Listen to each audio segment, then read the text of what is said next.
Monsieur le président, monsieur le ministre, mes chers collègues, le projet de loi que nous examinons ce soir s'inscrit dans la tradition séculaire des réformes de nos institutions.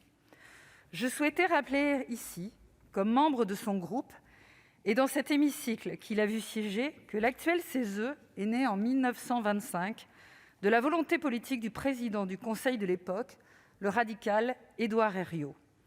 Il s'agissait déjà d'étudier les problématiques inhérentes à la vie économique du pays, mais aussi de créer un centre de résonance de l'opinion publique, qui ne serait, je le cite, en aucune façon un parlement ou même une chambre professionnelle. Depuis, le Conseil économique, devenu en 1958 Conseil économique et social et en 2008 environnemental, n'a cessé de s'adapter à sa mission de relais de l'opinion publique en tenant compte, au fil du temps, des nouveaux appétits démocratiques de nos concitoyens. J'ai quasi commencé mon expérience professionnelle comme chargée de mission dans un Césaire.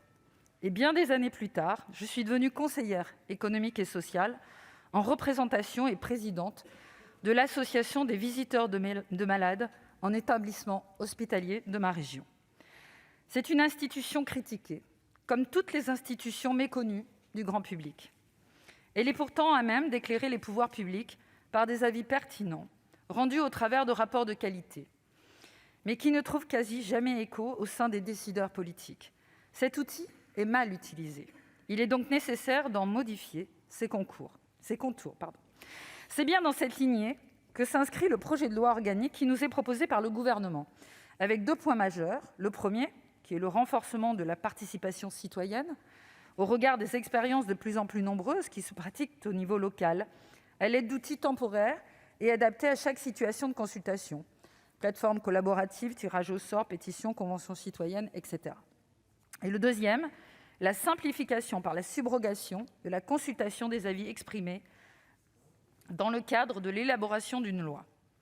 Pour exemple, le ministre en charge de la préparation de la loi Formation a dû faire appel à l'avis de 14 instances avant de la présenter en Conseil des ministres.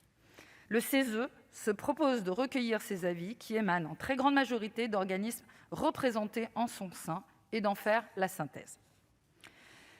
Concernant cette réforme de l'organisation du CESE, nous sommes en accord avec notre rapporteur, dont je voudrais saluer à cette occasion l'excellence de l'implication dans ce texte.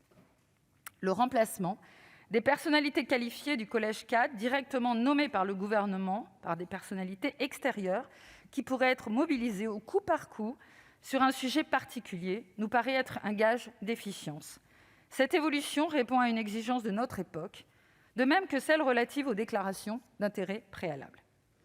Nous partageons également le souci d'un certain pragmatisme prévu à l'article 12 pour permettre au CESE de simplifier lui-même son mode de fonctionnement sans précipitation.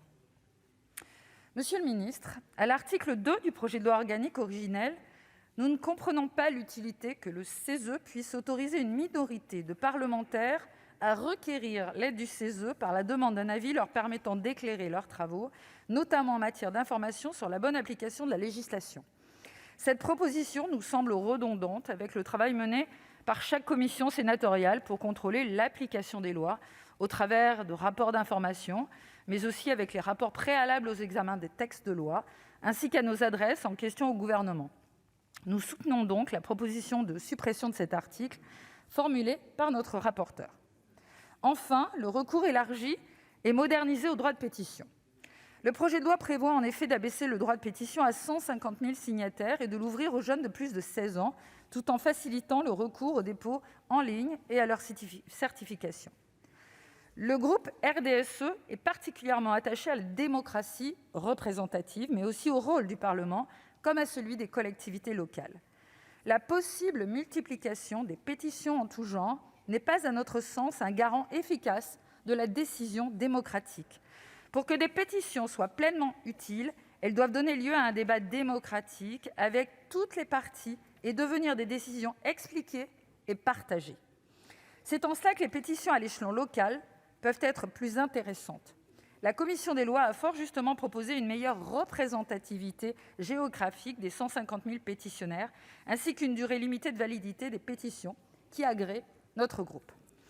En conclusion, monsieur le ministre et mes chers collègues, Nous soutenons pleinement le travail mené par la commission des lois, notamment sur l'article 2 du projet de loi initial et sur le recours au droit de pétition. Le RDSE votera donc en faveur de ce projet de loi organique tel que modifié par notre rapporteur. Je vous remercie.